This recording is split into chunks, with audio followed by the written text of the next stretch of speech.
Praise lord. మన ప్రభువును మన రక్షకుడును అయిన యేసుక్రీస్తు అతి పరిశుద్ధ నామమునకు వేలాది వందనాలు, స్తుతులు, స్తోత్రాలు.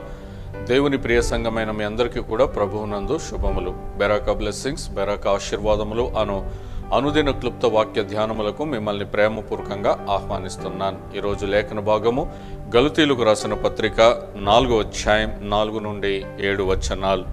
అయితే కాలము పరిపూర్ణమైనప్పుడు దేవుడు తన కుమారుని పంపెను. ఆయన స్త్రీ యందు పుట్టి మనము దత్తపుత్రులము కావాలని ధర్మశాస్త్రమునకు లోబడి ఉన్న వారిని విమోచించుటకై ధర్మశాస్త్రమునకు లోబడిన వాడాయను. మరియు మీరు కుమారులై ఉన్నందున నాయన తండ్రి అని మొర్రపెట్టు తన కుమారుని ఆత్మను దేవుడు మన హృదయంలోనికి పంపెను. కాబట్టి నీవిక దాసుడువు కావు, కుమారుడవే. కుమారుడవైతే దేవుని ద్వారా వారసుడవు. కాలము పరిపూర్ణమైనప్పుడు దేవుడు తన కుమారుని పంపెను. పూర్వము పాత నిబంధన కాలంలో మెస్సియా రాక కోసము చాలామంది ఎదురు చూశారు. మెస్సియా కోసము ఎదురు చూస్తూ సంవత్సరాలు గడిచిపోయాయి. అయితే వారు కోరుకున్న సమయంలో మెస్సియా రాలేదు. కానీ తండ్రి అయిన దేవుడు కాలము పరిపూర్ణమైనప్పుడు ఏ సమయములో యేసుని పంపాలో తండ్రికి తెలుసు. కాబట్టి ఆ కాలము, ఆ పరిపూర్ణమైన కాలం ఎప్పుడో తండ్రికి తెలుసు. కాబట్టి ఆ పరిపూర్ణ కాలములో, మరి నిర్ణయ కాలములో, నిశ్చయ కాలములో, ఆశీర్వాదకరమైన కాలములో తండ్రి అయిన దేవుడు తన కుమారుని పంపాడు. ఆయన స్త్రీ యందు పుట్టి మనము దత్తపుత్రులము కావాలని ధర్మశాస్త్రమునకు లోబడి ఉన్న వారిని విమోచించుటకు ధర్మశాస్త్రమునకు లోబడిన వాడాయను.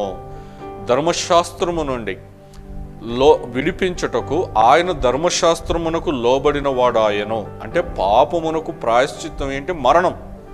ఆ మరణాన్ని ఆయన పొందుకొని, ఆ ధర్మశాస్త్రానికి ఆయన లోబడి, ధర్మశాస్త్రానికి ఒకప్పుడు లోబడి ఉన్న మనం, అంటే మరణానికి పాత్రులమైన మనల్ని విమోచించడానికి ఆయన మరణమును పొందుకున్నాడు. మరణానికి లేకపోతే ధర్మశాస్త్రానికి విధేయుడయ్యాడు, లోబడ్డాడు. ఆ తర్వాత మీరు కుమారులై ఉన్నందున నాయన తండ్రి అని మొరపెట్టు తన కుమారుని ఆత్మను దేవుడు మన హృదయంలోనికి పంపాడు. మన హృదయంలోనికి దేవుడు ఆత్మను పంపాడు. ఆ ఆత్మ ఏం చేస్తుందనంటే తండ్రి, నాయన, అబ్బా అని మొరపెడుతుంది. ప్రార్థన చేసే ఆత్మను దేవుడు మనకు అనుగ్రహించాడు.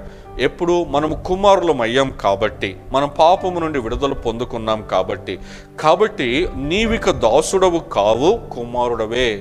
నేడు దేవుడు మనకు ఎటువంటి స్థితినిచ్చాడు అంటే మనం దాసులము కాదు, ఆయన కుమారులం. ఎందుకనంటే దత్తపుత్రాత్మను కలిగినటువంటి వారు మనం దత్తపుత్రులం, ఆయన కుమారులం. చూడండి, మనం తల్లిదండ్రులము, మనకు బిడ్డలు మనకు దాసులు కారు, వాళ్ళు కుమారులు, మనకు వారసులు. కాబట్టి నీవు ఇక దాసుడవు కావు, కుమారుడవే. కుమారుడవైతే దేవుని ద్వారా వారసుడవు అని అంటున్నాడు. దేవుడు మనకి ఎంత గొప్ప స్థితి. ఒకప్పుడు పాపానికి బానిసలమైన దాసులమైన మనల్ని దేవుడు మనల్ని పాపం నుండి విడిపించి తన కుమారులుగా, తన సొత్తుగా చేసుకొని తన వారసులుగా చేసుకున్నాడు. అందుకే మనము రాజులైన యాజక సమూహములో చేర్చబడ్డాం. మనము కుమారులం, వారసులము అని అంటున్నాడు. ఆ గొప్ప ఆధిక్యతను బట్టి మనము ఆయనను తండ్రి, నాయన, అబ్బా అని పిలుస్తూ ఉన్నాం.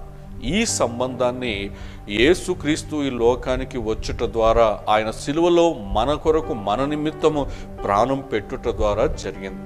కాబట్టి ఈరోజు నువ్వు ప్రార్థనలో, ఈ ఉదయకాలము దేవుని సన్నిధిలోకి వచ్చి ప్రార్థనలో నాయన, తండ్రి, అబ్బా అని నువ్వు పిలుస్తున్నావు అనంటే యేసు ప్రభువారు సిలువలో చేసిన త్యాగమును బట్టి. కాబట్టి ఆ గొప్ప ధన్యత మనకు ఆయన సిలువ త్యాగం ద్వారా ఇచ్చినందుకు మనం ఎప్పుడు కూడా కృతజ్ఞులమై ఉండాలి. మనం ప్రతిదీ కూడా ప్రార్థన ద్వారానే పొందుకుంటున్నాం. ఆ ప్రార్థన ద్వారా, ఆయన కృప ద్వారా మనం పొందుకుంటున్నాం. ఈ ప్రార్థన చేసే భాగ్యం కూడా మనకు ఎలాగిచ్చాడు అని అంటే, ఆయన మనలో ఆత్మను ఉంచాడు. అబ్బా తండ్రి అని పిలిచే, నాయన అని పిలిచే ఆత్మను మనలో ఉంచాడు. ఆయన ఈ లోకానికి వచ్చి మన నిమిత్తం ప్రాయశ్చిత్తం చేసి వెళుతూ పరిశుద్ధాత్మను మనకు అనుగ్రహించి వెళ్ళాడు. ఇంత గొప్ప భాగ్యమును దేవుడు మనకు అనుగ్రహించి ఉంటుండగా, దేవుడు మనకి ఈ గొప్ప భాగ్యమునిచ్చి ఉంటుండగా మనం దేవుణ్ణి సదాకాలము స్తుతించాలి. ఈరోజు మనము ఏమైతే ఉన్నామో అది కేవలం ఆయన దయను బట్టే ఉన్నాం. మనం ప్రార్థిస్తున్నాం ఆయన దయను బట్టే, మనం పొందుకుంటున్నాం ఆయన దయను బట్టే, ఆయన ఆత్మను మనం పొందుకున్నాం దయను బట్టే. అన్నిటికంటే ఆయన దగ్గర పాప క్షమాపణ పొందుకున్నాం ఆయన దయను బట్టే. ఈరోజు మనం పొందుకుంటున్న ఆశీర్వాదాలన్నీ ఆయన కల్వరి శిలువలో మన పాపల నిమిత్తం ప్రాయశ్చిత్తం చేసిన దాన్ని బట్టి మనం పొందుకుంటున్నాం. కాబట్టి ఉదయకాల సమయంలో ఆయన పాద సన్నిధికి వచ్చి ఆయన బంగారు పాదములను ముందు పెట్టుకుని, ప్రభువా, నాకు ఇచ్చిన ఈ గొప్ప ధన్యతను బట్టి మిమ్మల్ని స్తుతిస్తున్నాను. తండ్రి, నాయన, అబ్బా అనే భాగ్యం నాకు ఇచ్చావు, ప్రార్థన చేసే కృపను నాకు ఇచ్చావు, పొందుకునే కృపను ఇచ్చావు, అందుని బట్టి నిన్ను స్తుతిస్తున్నాను నాయన అని చెప్పి దేవుని కృతజ్ఞతలు చెల్లిద్దాం. తద్వారా అనేకమైన ఆశీర్వాదాలు పొందుకుందాం.